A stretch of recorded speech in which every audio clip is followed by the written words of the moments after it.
சத்யம் சினிமாஸில் இந்த மாதிரி விழாவுக்கு போகிறேன்னு சொன்னேன். ரைட்ரு காலையில் வந்து கேட்கும்போது ஆடியோ லான்ச்சான்னு கேட்டார். எனக்கு சிரிப்பு வந்துச்சு. ஏன்னா இந்த படத்தில் மியூசிக் டைரக்டரே இல்லை. எப்பயுமே இங்கே வந்தால் ஆடியோ லான்ச்சுக்கு தான் வருவோம்னு நினச்சிட்டு கேட்டாங்க. இல்லை ட்ரெய்லர் லான்ச்சு அப்படின்னு சொல்லி சொன்னேன். சமீபத்தில் அந்த படம் பார்த்தோம். அதாவது ஒரு 5 பேர் வந்து நாங்கள் அசிஸ்டன்ஸு சரண் சார் ஒரு 5-6 பேர் வந்தோம். படம் பார்த்துட்டு ஆஃபீஸ் போனதுக்கு பிறகு அடுத்த நாள் ஒவ்வொருத்தரும் உள்ளே வரும்போதும் நான் தூங்கவே இல்லை சார். நானும் தூங்கவே இல்லையா? ஒவ்வொருத்தரும் அதே தான் சொல்கிறாங்க. போஸ் வந்தார்.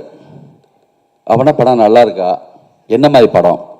என்ன மாதிரி படம்னா அதுக்கு உதாரணம் சொல்கிறதுக்கு காதல் மாதிரி இருக்குமா? வழக்கு என்ன? இல்லை வேறு சேதா, பைசைக்கிள் தீவ்ஸா, உலகம் மொத்தமாக இருக்கிற என்னென்னமோ நல்ல படம்லாம் உதாரணம் கேட்டாலும் எந்த படத்தையும் சொல்ல முடியல. ஏன்னா இது எது மாதிரியும் இல்லை. சினிமா வந்து காலங்காலமாக பாலசார் சொன்ன மாதிரி ஒவ்வொருத்தங்களும் ஒரு ரிலே ரேஸ் மாதிரி கொஞ்சம் கொஞ்சமாக கடத்தி கொண்டு வந்து நம்ம பார்த்து பிரமித்த மிகப்பெரிய டைரக்டர்ஸ் எல்லாமே அப்படி தான் வளர்த்து எடுத்து கொண்டு வந்திருக்காங்க. பாலச்சந்தர் வந்து மிகப்பெரிய டைரக்டரு. ஆனால் பாரதிராஜா சார் வந்து தொடர்ந்து 2 படம் நல்ல படம் பண்ண உடனே இவன் காலில் விழுந்தெல்லாம் இருக்கு அப்படி ஒரு படம் பண்ணிட்டாருன்னு சொன்னார். அப்படி ஒவ்வொரு காலகட்டத்திலையும் ஒவ்வொருத்தங்களும் புதுசு புதுசாக வந்துகிட்டே இருக்காங்க. அதான் இந்த சினிமா. இந்த படம் இது வந்து எப்பயுமே இந்த மாதிரி டைரக்டர், முக்கியமான டைரக்டரு, அவர் சொல்லுவார், ஐயோ பயமாக இருக்கியா போஸ்டரை பார்த்தா, இந்த சொல்லக்கதிராக போட்டு வச்சுருக்காங்க. அப்புறம் நல்ல டைரக்டர்ஸ் எல்லாம் வந்து இந்த ஒரு படத்தை பற்றி பேசும்போது கூட அப்போ என்ன கமெண்ட் அடிக்க ஆரம்பிச்சிருவாங்கன்னா, ஐயோ பயமாக இருக்கியா, இவனெல்லாம் சொல்கிறாங்க படம் நல்லா இருக்குன்னு. உண்மையிலேயே இந்த படத்தை ஏதோ தேட்டரில் உட்காந்து பார்க்கணுன்னு நானும் ஆர்வமாக வெயிட் பண்ணிகிட்ருக்கேன். இந்த வினோத்ராஜ் வந்து பாலாவா, பாலசக்தி வேலா, மிஸ்கினா, இப்போ உள்ள வெற்றிமாறனா, யார் எந்த டைரக்டரோட கம்பேர் பண்ணுறது? அப்படி யாருமே இங்கே இல்லை இது வரைக்கும். வினோத்ராஜுக்கு வினோத்ராஜ் தான்.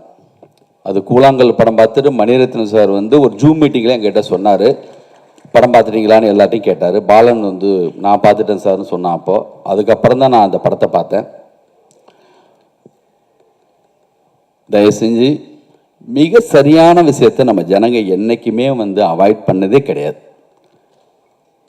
அவங்க வந்து கூத்து பார்த்து அரிச்சந்திரம் அதுலேருந்து ட்ராமா வரைக்கும் மேடையில் பார்த்து பழக்கப்பட்டவங்க, அவங்களுக்கு எல்லாமே தெரியும். அது மாதிரி இந்த படத்தில் இருந்த எந்த ஷாட்டும் தெரியாமல் வைக்கலை. ஒரு ஆட்டோ ஷாட்டு வச்சுருந்தாரு, அவ்வளோ கேப் நிறையா இருந்துச்சு. நான் நினச்சேன், என்னடா அது ஒரு அந்த கேமராமேன் என்ன இப்படி ஒரு கேப் போட்டு வச்சுருக்காருன்னு நினச்சேன். அடுத்து ஒரு தடவை வரும்போது தான் தெரிஞ்சது, அவன் தெரிஞ்சே தான் வச்சுருக்காங்கன்னு. பிசி ஸ்ரீராம் சார் படம் பார்த்துட்டு அடுத்த நாள் மாஸ்டர் பீஸ்ன்னு போட்டிருக்காரு இந்த படத்தை.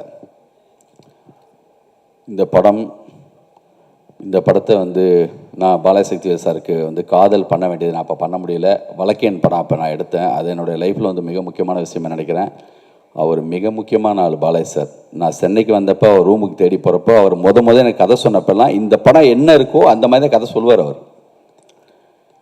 அதுடைய முயற்சியில் தான் அவர் ஒர்க் பண்ண படம்லாம் பார்த்தா சூரியன், ஜென்டில்மேன் இந்த மாதிரி படம்லாம் வேலை பார்ப்பார். ஆனால் கதை சொல்கிறப்ப மட்டும் அந்த சவுண்டோடு சொல்லுவார். முத ஒரு ரூமுக்கு போகிறப்ப வெங்காயம் வெட்டிகிட்டே என்கிட்ட ஒரு கதை சொல்கிறார். சாமுராய் கதையே வந்து நானாப்பட்டேகர் இல்லாட்டா மோகன்லால் மாதிரி ஒருத்தர் பண்ணுறான்னு. இந்த பார்த்த படம் இருக்குல்ல, இந்த படத்தில் எப்படி சவுண்டு அந்த எடிட்ரு அந்த கட் பண்ணியிருக்காங்களோ, டைரக்ட் பண்ணியிருக்கா அப்படியோ அந்த மாதிரி சொல்ல ஆரம்பித்தார். ரேடியோ ஓடி இருந்துச்சு, சின்னதாக சவுண்டு, அதை ஆஃப் பண்ணிவிட்டு வந்து உட்காந்து வெங்காயம் வெட்டிட்டு என்கிட்ட கேட்டார், நீ பாம்பே போயிருக்கியாடான்னார். போனதில்லை சார்னு. விடு, நானும் போனதில்லை சொல்லிட்டு ஆரம்பித்தார்.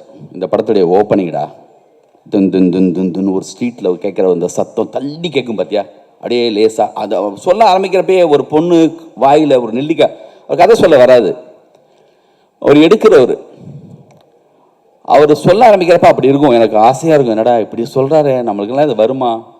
மகாநதி படம் பார்த்து நாங்கள் 2 பேரும் பேசியிருக்கோம். ஒவ்வொரு காலகட்டத்திலையும் ஒரு படம் வரும். அப்படி ஒரு படம் இப்போ வந்திருக்கு. சூரி அந்த கழுத்தில் அப்படி போடுறது வந்து அந்த படம் அவருடைய இன்ட்ரடக்ஷன் இருக்கும்.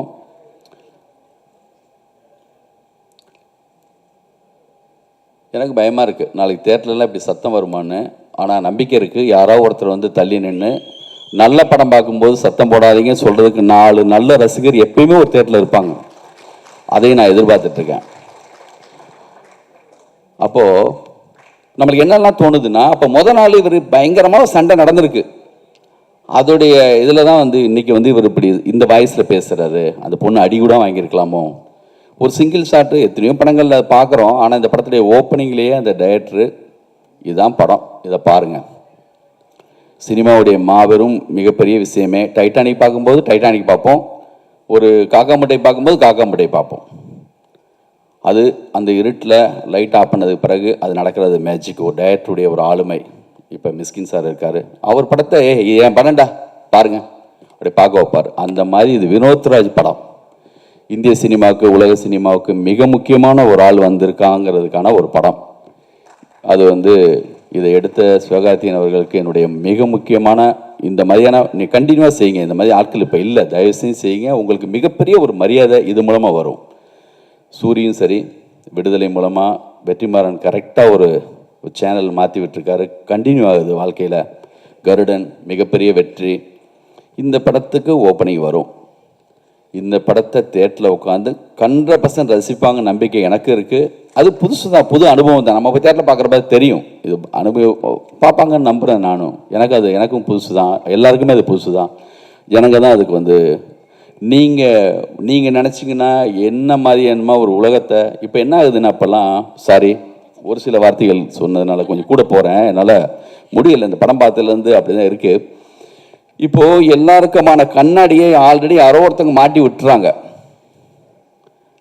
புழு கண்ணாடி மாட்டி விட்டா அந்த மூடோடு தான் போகிறான். இந்த சாங் நல்லா இல்லைன்னு எல்லாம் பேச ஆரம்பித்தா நல்லா இல்லை, கேட்குறது கூட கிடையாது, நல்லா இல்லையாமே. அந்த கண்ணாடியை நம்ம நினச்சா நல்லதாகவும் மாட்டி விட முடியும்.